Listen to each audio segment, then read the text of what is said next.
Հարգելի հայրենակիցներ, արդարադատության համակարգն այսօր եւս մեկ անգամ ցույց տվեց, որ չի կարող դիմակայել քաղաքական ճնշումների։ Սա այն իրականություններից մեկն է, որը կփոխվի Սամվել Կարապետյանի վարչապետությամբ։ Նիկոլ Փաշինյանը վախենում է ապագա վարչապետ Սամվել Կարապետյանից։ Նա մոռացել է, թե ինչ է ժողովրդավարությունը, բայց Հայաստանի քաղաքացիները կհիշեցնեն նրան։ Առաջիկա ամիսներին ուժեղ Հայաստան թիմը լինելու է երկրի յուրաքանչյուր անկյունում, շփվելու մարդկանց հետ, ձևավորելու Հայաստանի պատմության մեջ ամենուժեղ քվեների մեծամասնությունը։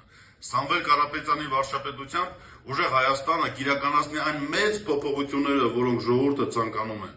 85 օր անց հայ ժողովուրդը հստակ ձայնով կասի. ոչ ոք չի կարող խոչընդոտել մեր իրավունքը, ունենալով ուժեղ Հայաստան, ունենալով նոր եւ ուժեղ վարչապետ։ Ուժեղ Հայաստան, ազատ ու հզոր, խաղաղ ու կայուն է քո ապագան։